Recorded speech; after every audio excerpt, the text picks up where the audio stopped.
Sulaiman bin Daud adalah seorang nabi dengan mukjizat yang mampu berbicara dengan binatang. Konon, kemampuannya diperoleh karena Nabi Sulaiman diberi cincin oleh Allah Subhanahu wa Ta'ala. Saat Nabi Sulaiman memakai cincin itu, semua jin, setan, manusia, dan binatang tunduk patuh pada perintahnya. Suatu ketika, Nabi Sulaiman bin Daud alaihissalam keluar dari Palestina dengan membawa pasukan besar, mulai dari hewan, bangsa jin, dan manusia. Konon, mereka diarahkan menuju Makkah karena Nabi Sulaiman akan melaksanakan ibadah haji. Dan ada yang menyebut bahwa mereka diarahkan ke negeri Yaman untuk menemui Ratu Bilqis dari negeri Saba. Di antara jejak yang diyakini menjadi jalur pasukan Nabi Sulaiman saat haji adalah Taif. Di kawasan Taif terdapat sebuah masjid bernama Masjid Sidroh As-Sodiroh yang juga dikenal dengan nama Masjid Nabi Sulaiman. Lokasinya berada di sebelah timur Taif, tepatnya di Lembah Nakheb. Wadi Nakheb adalah lembah kecil yang berjarak sekitar 5 km dari Taif. Titik Masjid As-Sidroh sekitar 5 km dari Masjid Abdullah bin Abbas. Di sini terdapat menara dengan arsitektur kuno yang menjadi tanda bahwa masjid ini memiliki nilai sejarah. Masjid ini berdiri di tempat singgah Nabi Muhammad dalam perjalanan perang Taif. Rasulullah bernaung di bawah pohon sidr yang juga disebut sebagai As-Sodiroh. Nabi juga sholat di tempat yang kemudian dibangun sebuah masjid dan diberi nama Masjid Sidroh As-Sodiroh atau Masjid Nakheb karena berada di Lembah Nakheb. Masjid Sidroh juga dikenal dengan sebutan Masjid Nabi Sulaiman bin Daud alaihissalam. Konon, Nabi Sulaiman berkemah dalam salah satu perjalanannya di Lembah Nakheb. Sebagian mufassir menyebutkan bahwa di Lembah Nakheb inilah kisah perbincangan semut dengan Nabi Sulaiman terjadi, sebagaimana dikisahkan dalam Al-Quran surah An-Naml. Karena itulah, masjid ini juga dikenal dengan nama Masjid Nabi Sulaiman.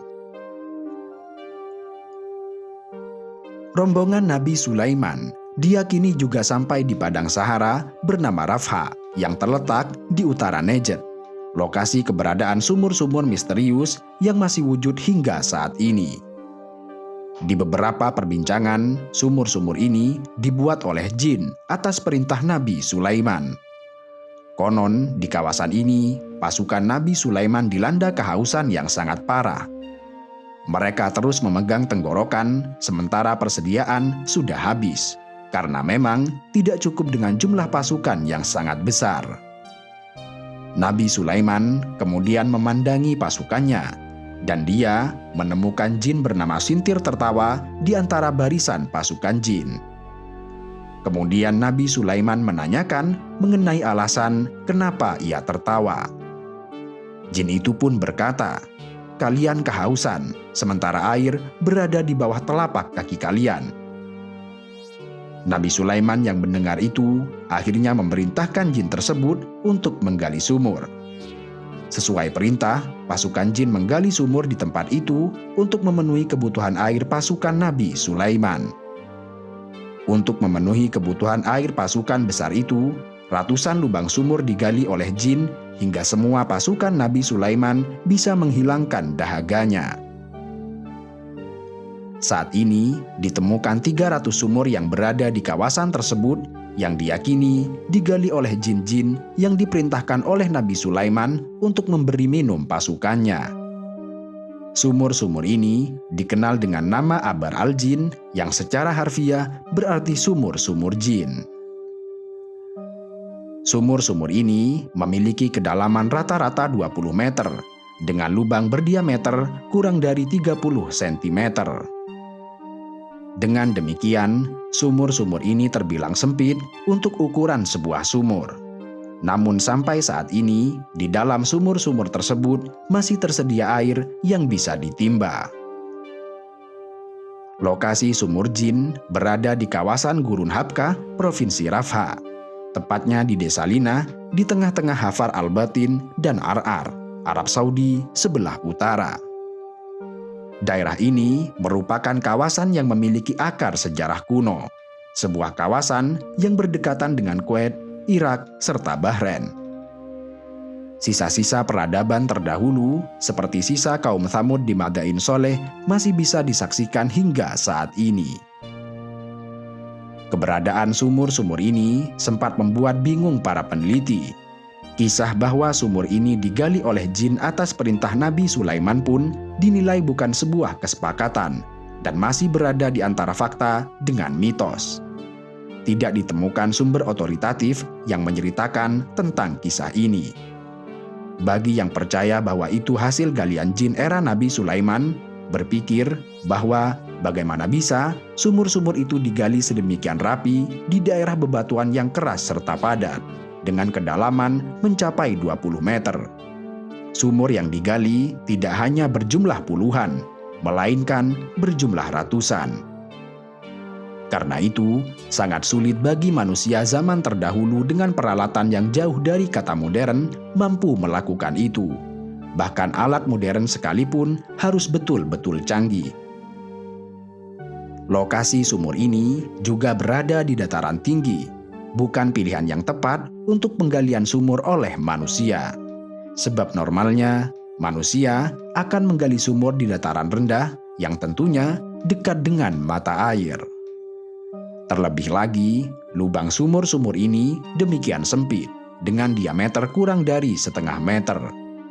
Kondisi ini meyakinkan bahwa sumur-sumur ini sulit dilakukan oleh manusia, mengingat diameter sumur ini lebih sempit dari tubuh manusia.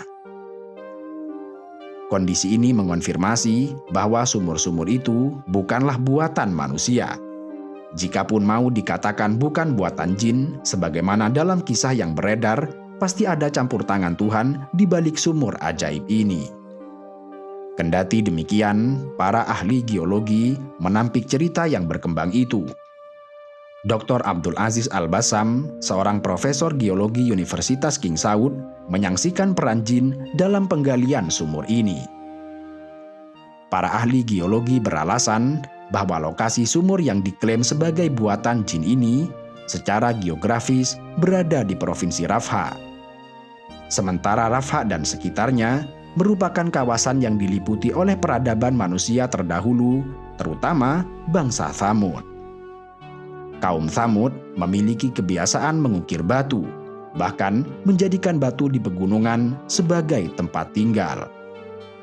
Di antara peninggalan kaum Tsamud adalah Madain Soleh, sekitar 700 km dari Provinsi Rafha. Bagi mereka, bukan suatu hal yang sulit untuk menggali sumur di bebatuan seperti itu. Peradaban yang terbangun di kota Madain Soleh dari batu besar yang dipahat menjadi bukti bahwa mereka betul-betul memiliki kemampuan dalam memecah batu. Sisa-sisa peradaban bangsa terdahulu memang tidak jauh dari batu yang dipahat atau dijadikan bangunan, termasuk membangun struktur raksasa seperti piramida di Mesir yang juga tersusun dari bebatuan. Bagi mereka, dengan kemampuan yang diberikan oleh Allah Subhanahu wa Ta'ala, dirasa tidak sulit untuk menggali sumur di bebatuan dengan kedalaman 20 meter. Seperti pada sumur-sumur yang disebut Abar al-Jin ini, meski dalam jumlah ratusan. Namun demikian, apapun alasannya, keberadaan sumur ini menjadi bukti adanya sebuah keajaiban, baik itu dari manusia ataupun dari jin. Karena digali di tengah gurun yang benar-benar tandus dengan struktur bebatuan yang padat serta keras.